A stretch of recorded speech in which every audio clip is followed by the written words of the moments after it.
Hello दोस्तों, आप सभी का डिटॉक्स की एक और वीडियो के अंदर स्वागत है। जहां आज की वीडियो के अंदर हम बात करने वाले हैं चैप्टर 1092 के बारे में, जो बहुत ही ज्यादा कमाल का चैप्टर था। क्योंकि जैसा कि हमने एक्सपेक्ट किया था कि इस चैप्टर के अंदर हमें लूफी वर्सेस किज़ारू की फाइट देखने को मिलेगी, जो एक्चुअल में आधे से ज्यादा चैप्टर के अंदर हमें देखने को भी मिलती है। जहां लूफी की स्नेक मैन फॉर्म किज़ारू के सामने नहीं टिक पाती है, तो लूफी अब अपना अगला गियर अनलॉक करता है। लेकिन इसके अलावा इस चैप्टर के अंदर आपको काफी सारी अनएक्सपेक्टेड चीजें देखने को मिलेगी, जैसे कि कुमा वर्सेस अकाइनु की बैटल, जो लिटरली में किसी को भी एक्सपेक्टेड नहीं था कि वो इस चैप्टर में देखने को मिलेगी, जिसके चलते हमें स्टोरी वाइज काफी सारी चीजें देखने को मिलती हैं। और हाँ, आप ये अंदाजा लगा सकते हो कि अब ओडा सेंसे फाइनल सागा के लिए बहुत कुछ प्रिपेयर कर रहे हैं, जो वन पीस को एक अलग ही लेवल पे लेके जाने वाली है। एंड इसके बाद इस चैप्टर के एंड में हमें एक बहुत ही बड़ा रोबोट भी देखने को मिलता है, जो एक्टिवेट हो जाता है। अब इसके पीछे क्या रीजन है, क्योंकि ये लास्ट 200 ईयर्स में कभी भी एक्टिवेट नहीं हुआ है और इसके पीछे काफी सारे रीजंस भी हैं, तो उन सभी के ऊपर हम बात करेंगे। चलिए जल्दी से इस चैप्टर का ब्रेक डाउन करना शुरू करते हैं, वो भी बिना किसी देरी के।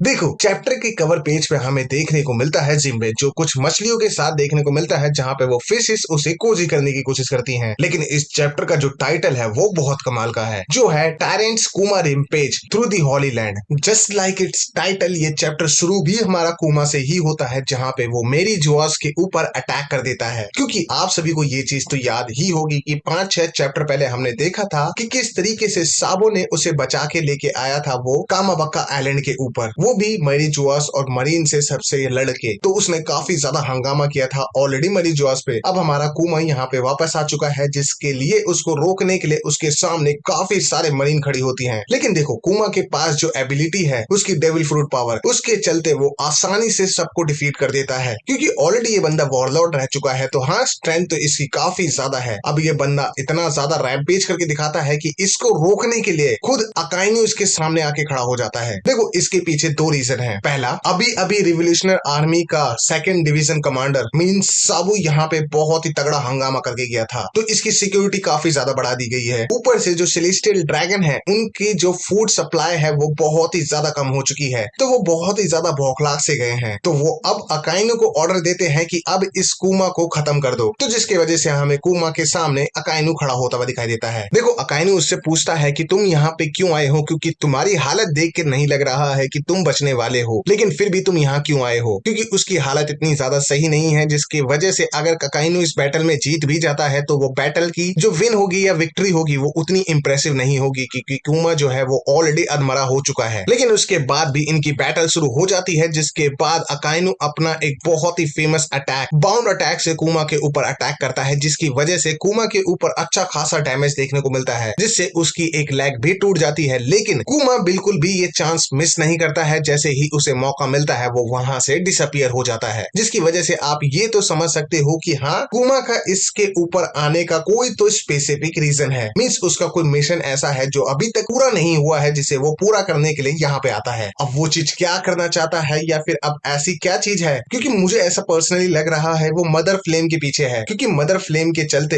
हमारा ईमू किसी भी चीज को डिस्ट्रॉय कर सकता है, तो ऐसा हो सकता है कुमा उस चीज को डिस्ट्रॉय करने के लिए वापस आया हो। क्योंकि देखो, ये बंदा मरने तो वाला है, लेकिन कुछ ना कुछ करके ही मरेगा। बाकी आगे हमें देखने को क्या मिलता है कुमा के साथ, वो तो हमें अगले चैप्टर्स में ही पता लगेगा, क्योंकि ये सीन यहीं पे खत्म हो जाता है। लेकिन हाँ, अकाइनु की बड़ी बेइज्जती होती है, क्योंकि वो एक कुमा को नहीं रोक पाया है, जो ऑलरेडी अधमरी स्टेट के अंदर था। तो सेलेस्टियल ड्रैगन वहीं प्रेजेंट होते हैं, जो उसे बोलते हैं कि तुम अपने आप को फ्लीट एडमिरल कहते हो और तुम एक अधमरे रोबोट को भी नहीं रोक पाए हो। जिसके बाद सीन शिफ्ट होके हमें सबसे कमाल की चीज इस चैप्टर की मींस लूफी वर्सेस किज़ारू देखने को मिलता है। किज़ारू को फेस करने के लिए लूफी ने स्नेक मैन फॉर्म को अनलॉक कर रखा होता है, और वो उसी से फाइट कर रहा होता है, क्योंकि उसकी इस फॉर्म के अंदर जो एजिलिटी होती है वो बहुत ही ज्यादा होती है। मींस उसके जितने भी अटैक होते हैं वो काफी ज्यादा फास्ट होते हैं, और उसकी स्पीड भी बहुत ज्यादा होती है। क्योंकि किज़ारू से फाइट करने के लिए आपको सबसे ज्यादा स्पीड की ही जरूरत होती है। लेकिन क्या इतनी स्पीड किज़ारू को फेस करने के लिए इनफ है? क्योंकि हमारा किज़ारू स्पीड ऑफ लाइट से ट्रेवल करता है, तो उसके लिए इतनी स्पीड इनफ नहीं है। क्योंकि जितने भी लूफी अटैक यूज करता है वो वो हमारे किजारू तक पहुंचते तो हैं, लेकिन वो उसे बड़े आसानी से डॉज कर लेता है। तो आप ये अंदाजा लगा सकते हो कि किजारू कोई नॉर्मल अपोनेंट नहीं है और ये फाइट काफी ज्यादा इंटरेस्टिंग होने वाली है, क्योंकि किजारू इतनी आसानी से तो नहीं हारने वाला है। जिसके ऊपर किजारू लूफी से बोलता है कि हाँ, मैं मान गया कि तुमने काइडो को कैसे हराया है, क्योंकि तुम अब बहुत ही ज्यादा स्ट्रांग हो चुके हो, लेकिन मुझे ये चीज समझ नहीं आ रही कि तुम जैसा पायरेंट वेगापंक को क्यों बचाना चाहता है। जिसके बाद लूफी उसके ऊपर अपने पाइथन अटैक से हिट करने की कोशिश करता है और ये पूछता है कि तुम भला उसे क्यों मारना चाहते हो। तो उस पे किजारू उसे आंसर करता है कि देखो, मैं उसे मारना नहीं चाहता हूँ, मैं उसको काफी लंबे टाइम से जानता हूँ। और वो उसके पाइथन अटैक को इजीली डॉज करके हवा में उड़ने लगता है। जिसके बाद वो लूफी से बोलता है कि मेरे रास्ते में अब दोबारा आने की कोशिश मत करना, क्योंकि स्पीड इज द पावर। और वो हवा में ही दोबारा से अपनी लाइट यगामी टेक्निक को यूज करके किक करता है वेगा फोर्स 1 को। वो जो आपको बहुत ही बड़ा रोबोट देखने को मिला था, जो हमारे सनी को कैरी करके भाग रहा था, वो उसको पलक झपकते ही तोड़ देता है और उसको आसमान में उछाल देता है, जिसकी वजह से एक बहुत ही बड़ा धमाका देखने को मिलता है। अब हमारे फ्रैंकी एंड बोनी जो है वो उसके सामने ही खड़ा होता है। वो तो बोनी उसे देखते ही गुस्सा हो जाती है और अपना आपा खो देती है और उसके ऊपर अटैक करने की कोशिश करती है, लेकिन हाँ, वो किजारू के ऊपर अटैक नहीं कर पाती है। लेकिन एक बहुत ही कमाल की चीज हमें यहाँ पे देखने को मिलती है कि हमारी बोनी को ये चीज पता है कि उसके बाप के पीछे जो मेन कल्प्रिट है वो कौन है। शायद वो ईमो के बारे में जानती है या फिर शायद गोरोसाई के पीछे कौन है बंदा, उसके बारे में उसको थोड़ा बहुत आइडिया है, जो बहुत ही कमाल की एक चीज हमें जानने को मिली है इस चैप्टर के अंदर। एंड उसके बाद ऑब्वियसली हमारा किजारू उसे एक ही चीज में नॉकआउट कर देता है। जिसके बाद फ्रैंकी उसके ऊपर अपनी लेजर बीम से अटैक करने ही वाला होता है कि हमारा किजारू वहां से गायब हो जाता है फिर से। और फ्रैंकी तुरंत समझ जाता है कि शायद किजारू यहाँ से उड़कर अब हमारे जो मेन हेडक्वार्टर है, जहाँ पे वेगापंक खड़ा है, वहां पे जाएगा। तो वो डेंडेन मूसी की हेल्प से उस सब को कॉल करा के फोन करने की कोशिश करता है, जहां हमें पैनल शिफ्ट होके एक बार दोबारा से वेगापंक देखने को मिलता है, जहां पे वो विक्ट्री का पोज और बहुत ही ज्यादा खुश होता हुआ दिखाई देता है, क्योंकि उसने यॉक के लगाए गए पासवर्ड को डीएक्टिवेट कर लिया होता है। तो वो उसकी खुशी मना ही रहा होता है कि हमारा किजारू जस्ट उसके पीछे खड़ा होता है और वो बोलता है कि तुम्हारा इस आइलैंड से बच के जाने का प्लान अब तबाह हो चुका है, क्योंकि मैंने वेगा फोर्स 1 की हालत ऐसी कर दी है कि वो दोबारा लौट के नहीं आने वाला है। और उसको देखने के बाद जो उसप, नामी एंड वेगापंक के जो रिएक्शन होते हैं वो काफी ज्यादा डरावने होते हैं, क्योंकि ऑब्वियसली उनकी फट चुकी है बहुत ही ज्यादा। लेकिन इससे पहले हमारा किजारू कुछ कर पाता, हमें लूफी की जॉइंट फॉर्म देखने को मिलती है, जो लूफी उसे किजारू को अपने बड़े से हाथों से पकड़ लेता है और अब किजारू उस हाथों से छूट नहीं पाता है। तो लूफी को ये चीज तो समझ आ जाती है कि वो अपनी स्नेक मैन फॉर्म से किजारू को तो नहीं हरा सकता है। जिसके बाद वो अपने गियर 5 को अनलॉक करता है और इसके अंदर जाते ही हमें एक बार फिर से ड्रम ऑफ लिबरेशन की साउंड सुनने को मिलती है, जिसकी वजह से एक बहुत ही बड़ा रोबोट जो 900 साल पहले बनाया गया था, लेकिन वो लास्ट 200 ईयर्स में कभी भी एक्टिवेट नहीं हुआ है, लेकिन लूफी की ड्रम ऑफ लिबरेशन की साउंड सुन के वो एक्टिवेट हो जाता है। और इसी के साथ चैप्टर यहीं पे खत्म हो जाता है। लेकिन कमाल की बात कि अगले वीक हमें ब्रेक देखने को नहीं मिल रहा है, तो हमें नेक्स्ट चैप्टर काफी जल्दी देखने को मिलेगा। लेकिन हमारी वीडियो अभी खत्म नहीं हुई है, तो देखो मैं बता दूं कि 900 साल पहले जो ये रोबोट क्रिएट किया गया था, ये हमारी सन की एनर्जी के ऊपर काम करता था, ऐसा माना जा रहा है। तो ये उसी से एक्टिवेट होता था। और आपने ये चीज सुनी भी होगी वेगापंक के स्टार्टिंग में इस आर्क के, कि वेगापंक ये चीज बोलता है कि मैं एक ऐसा सोर्स बनाने की कोशिश कर रहा हूं जो कभी भी खत्म ना हो, लाइक अ सन। जिसके पीछे रीजन यही था कि वो इस रोबोट को एक्टिवेट करना चाहता था। अब देखो, शायद या तो ये रोबोट जो है एक सोर्स या फिर फ्यूल का काम करे मदर फ्लेम को चलाने के लिए, या फिर ये किसी और बहुत ही बड़े काम में आने वाला रोबोट होगा। अब दूसरा क्वेश्चन ये उठता है कि ये